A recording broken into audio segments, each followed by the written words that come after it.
औरतों को हो क्या गया है?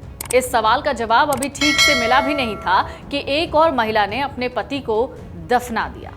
इतना ही नहीं, अपने पति की लाश पर वो 44 दिन तक नहाती रही। सिर्फ वही नहीं, उसके परिवार के बाकी लोग भी उसकी लाश पर नहाते रहे। ये है आगरा का बाथरूम मर्डर। जिस बाथरूम में परिवार के लोग रोज आते जाते थे, उसी के फर्श के नीचे पति का शव दफन था। सबसे चौंकाने वाली बात तो यह थी कि आरोपी पत्नी उसी बाथरूम में रोज नहाती रही। किसी को भनक तक नहीं लगी कि फर्श के नीचे दबा क्या है। पुलिस जांच में सामने आया, आरोपी महिला ने टीवी के एक चर्चित शो और फिल्म दृश्यम को देखकर हत्या और शव को ठिकाने लगाने की प्लानिंग बना ली। सिकंदरा रेणुका धाम कॉलोनी के 44 साल के सुरेंद्र शर्मा की हत्या उसी की पत्नी रूबी शर्मा ने 17 मई की रात को कर दी। पूछताछ में आरोपी महिला ने बताया कि उसने पहले अपने पति को नशे की गोलियां खिलाईं। जब वो बेसुध हो गया तो उसकी हत्या कर दी। घटना को अंजाम देने से पहले उसने अपनी दोनों बेटियों और सास को, जेठ अनिल शर्मा को घर से बाहर भेज दिया था ताकि घर में कोई मौजूद ना रहे, किसी को शक ना हो। महिला रूबी ने पुलिस को बताया कि पति रोज शराब पीता और उसे अक्सर मारता पीटता था, जिससे परेशान होकर उसने उसका मर्डर कर दिया। इसी वजह से उसने ठिकाने लगाने की भी सोची। 17 मई की रात को 18 से ज्यादा नींद की गोलियां उसने खीर में मिला दी थी और अपने पति को खिला दी। उसने बताया 18 मई की सुबह पति बेड पर मरा हुआ मिला। ये देखकर वो घबरा गई। फिर फावड़े से बाथरूम में गड्ढा खोदा, शव को उसी में दफना दिया। इसमें उसको लगे करीब 1 घंटे। उसने मिस्त्री बुलाया, ऊपर से नया फर्श तैयार करवाया।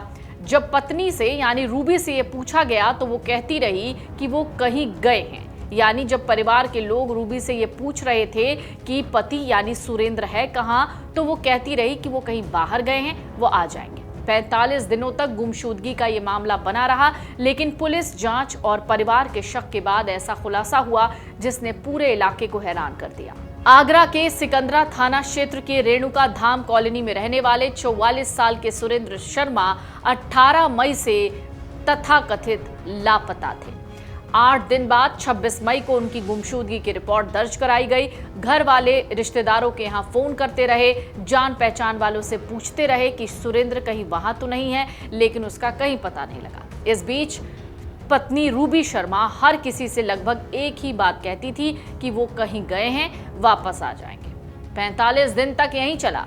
पुलिस के मुताबिक जांच के दौरान कुछ बातें मैच नहीं हो रही थी। दूसरी तरफ सुरेंद्र के भाई अनिल शर्मा भी अपने लेवल पर जानकारी जुटा रहे थे। उन्हें रूबी के बयानों पर शक होने लगा। उधर पुलिस भी एक दूसरे मामले के वेरिफिकेशन के सिलसिले में दोबारा घर पहुंची।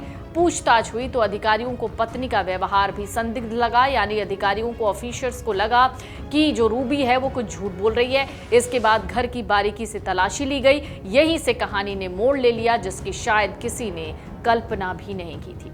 तलाशी के दौरान पुलिस की नजर घर के बाथरूम पर गई। फर्श देखा तो शक हुआ, फैसला हुआ तोड़ा जाए। सीमेंट हटाया गया, नीचे मिट्टी दिखाई दी और फिर गड्ढे से सुरेंद्र शर्मा का शव निकाला गया। शव तो नहीं बचा था, कंकाल निकला। जिस व्यक्ति को परिवार 1.5 महीने से खोज रहा था वो उसी के घर के बाथरूम में दफन था। ये खुलासा पूरे इलाके के लिए किसी झटके से कम नहीं था। देखते ही देखते आसपास के लोग मौके पर जुट गए। ये 1.5 महीने करीब पहले लापता हुआ था। गुमशुदा की रिपोर्ट लिखा दी गई थी। 3 तारीख को उसने कन्वेंस किया कि मैंने बॉडी को यहाँ दफना दिया है। उसके बाद में मैंने उसको यहाँ से निकलवाया बॉडी को, उसको पुलिस को इन्फॉर्मेशन दी। उसके बाद में अब बॉडी कल ले आ चुके हैं पुलिस वाले। यही सारी चीजें में कारण तो ये पुलिस वाले पता करेंगे, मेरी जानकारी में ऐसा कुछ नहीं।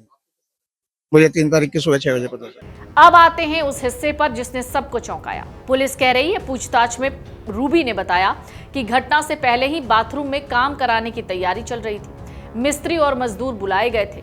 आरोप है बाद में हत्या के बाद शव को गड्ढे में दफनाया गया और ऊपर से दोबारा सीमेंट डालकर फर्श बना दिया गया ताकि किसी को शक न हो। इसका मतलब यह है कि हत्या के बाद सबूत छिपाने की तैयारी पहले से थी।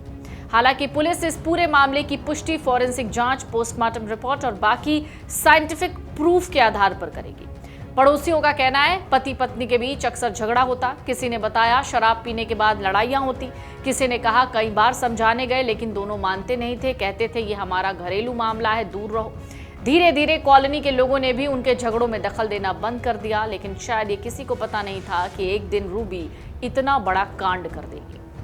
मृतक के भाई अनिल शर्मा का कहना है कि उन्हें लगातार लग रहा था कि कुछ छिपाया जा रहा है। उन्होंने बैंक से जुड़े रिकॉर्ड देखे, सवाल पूछा, पत्नी से बार बार यानी रूबी से बार बार बात करने की कोशिश की।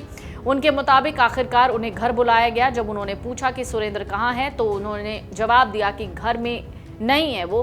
फिर पूछा गया कि कहाँ गए हैं। बाद में जब बहुत प्रेशर बनाया गया तब जवाब मिला कि बाथरूम के फर्श के नीचे। यहीं से पूरा मामला खुल गया। पुलिस के सामने अब सबसे बड़ा सवाल यह है कि क्या इस पूरी घटना में सिर्फ रूबी शामिल थी या कोई और था जिसने रूबी की मदद की। अगर बाथरूम में काम हुआ तो मिस्त्री और मजदूर किस जानकारी के साथ वहां पहुंचे। क्या उन्हें सिर्फ मरम्मत का काम बताया गया था या उन्हें असली जानकारी थी। हत्या कब हुई, किस तरह हुई, शव कितने दिन तक वहां रहा। इन सभी सवालों के जवाब जांच के बाद सामने आएंगे। फिलहाल आरोपी पत्नी रूबी पुलिस हिरासत में है। शव पोस्टमार्टम के लिए भेजा गया है।